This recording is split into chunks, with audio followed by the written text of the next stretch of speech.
Hi, I'm Luann. Welcome to the Woman to Woman Show. We are doing kind of a part two with Dr. Grant Clark. I'm sorry, I just said your name too fast. Dr. Right. Clark. Yes, you are. You know, I've just been thinking about all the things that we said during the last show.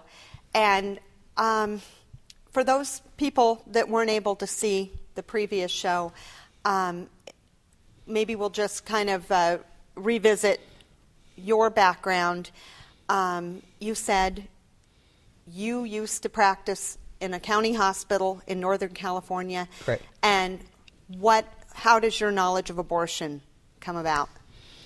In the 1970s, it was legal in California to do abortions from about 1970, and this was long before Wade versus Roe.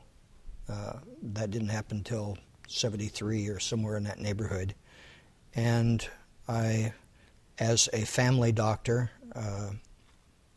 wanted to help with the situation of unwanted babies. This was based on unwanted babies give rise to a lot more child abuse. And so abortion should cut down on child abuse. It didn't. You know, unwanted babies, if you take care of them, then you have better marriages and less divorces, and it doesn't. You know, so the end results that we were trying to achieve with abortions were completely false, that it really worked out to be a matter of selfishness on the part of the mother, father, or both, or in some cases the parents of the mother would be the one bringing her in and wanting this child to be aborted. Because of the scandal, or what will people think, and all those reasons. You begin to think that she might have had sex or something. Heaven forbid that, you know. Yeah. But, so it was false premises to start with, and ended up with 2 years of my life doing procedures that were not pleasant. They were grisly. I didn't get paid a penny for it because I was on salary at a county hospital. And I wish I could have taken back, and I wish I can take back, but the children are dead. And then the other part that was going on, as we mentioned before, was the spiritual aspect of it, of when does a baby become a baby? Because if it's a baby and then I abort it, that's murder. Back then, were you told to only use, I know you're a doctor, you had a lot of Latin, were you told you have to say fetus and never the word baby? No one made me say anything. I went into this with more of an altruistic idea of this will help the situation. This will help the mother or the father or whatever. And it wasn't true. And then God taught me that a baby becomes a baby long before the mother, or not long, but before the mother even knows she's pregnant. So before they come to me and before any pregnancy test shows positive, the baby has bones and a beating heart and circulation and more functions than we ever thought at first. So it's not a fetus, it's not an embryo, it's a child. Wow. And the little babies that I aborted, as I said before, they had noses and they had fingers and toes and perfectly formed little kids that I shredded to pieces with the machine, the suction machine especially. And I finally got to the point and said, no, that's it. This is selfishness. I'm not going to deal with it. It's not therapeutic. And it doesn't treat anyone's selfishness. And in the case that we'd mentioned before, it was selfishness just oozed all over. Okay, I'm going to get money out of this. And so the lady took $2,000 and ran. talking about in a previous show, Yeah. one of the patients that actually sued you for a child that lived, and what a horrible, horrible view into how evil this whole scene is. Well, even worse, she sued me for child support for 18 to 21 years, and she adopted out the baby, for Pete's sake. So, just pretty bad. Dishonest, selfishness. We didn't talk about this before, but when you were working at this county hospital and these people would come in asking for abortions, back then, what was the opinion of the nursing staff? Did they want to do these abortions? No. There was only one nurse who would help me in the operation, and that was because she was the head of nursing for the surgery department, and she couldn't very well get out of it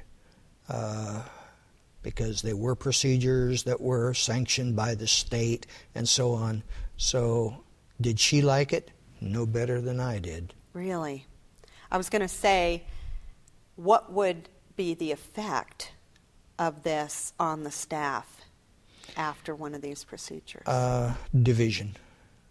There were very few people at that time among the nursing staff who wanted anything to do with it. And at the hospital where I was, only one nurse out of the entire staff who would help. And the other said, nope, I can't stand it. I'm not going to do it. There were several who tried to help out as far as assistant, but after one or two of these procedures, they said, it makes me want to throw up. I can imagine that might have actually happened after what you've described. It's not pretty. And that's not what's talked about today, is it? Do you think today's high school and college age kids ever hear the truth about what the realities of abortion really are? I had the opportunity to speak in a number of high school senior and junior classes. I had the opportunity to speak in several junior colleges and full 4-year college about birth control and using abortion as a means of birth control. And here are the facts. Here's what goes on. And I didn't stress the grisly nastiness of it, but I didn't back off from it either. Yeah. I told it like it was. Said there are other things you can do, prevention, so that the mother does not have a live baby inside of her. But once the baby is there, then there are certain consequences. And I told it like it was. The good news is you have a personal story when it comes to adoption. Share that one with us. What happened? 1 week after I started to work in this county hospital, a mother came in one night extremely distraught and in labor, and started talking with her. I'd never seen her before. She had not come in for any prenatal care at all, which is quite common. Oh. And I said, got to talking, what's wrong? What's going on? You're really upset. What's happening? And she told me,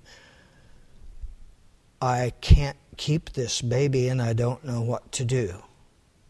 And I said, oh, well, why can't you keep the baby? He says, because if I keep it, the father will bring out anything that goes wrong in the family. Well, it's because you had that baby, because it was not the father's baby. And I said, well, my wife and I have been looking to adopt a child for several years. May we adopt your baby? And she says, yes. I don't believe and so it. I delivered a curly-headed, beautiful little girl, and she's now 40 years old. Oh, and my she, goodness. in turn, has adopted 2 other children at this point. Oh, what a great story. It didn't stay great. I mean, she went through a lot of difficulty with well, you can't possibly love me because I'm adopted. But then she started taking in foster children in her own home, and she says, I love those little kids. They're my kids. Yes, and yes. then she went on to adopt them, completing the circle. Yes. And I have a nephew that I delivered. My brother and sister-in-law could not have children, and arranged for that adoption. And it's been very joyful. So there's been some golden edges to some of these black clouds.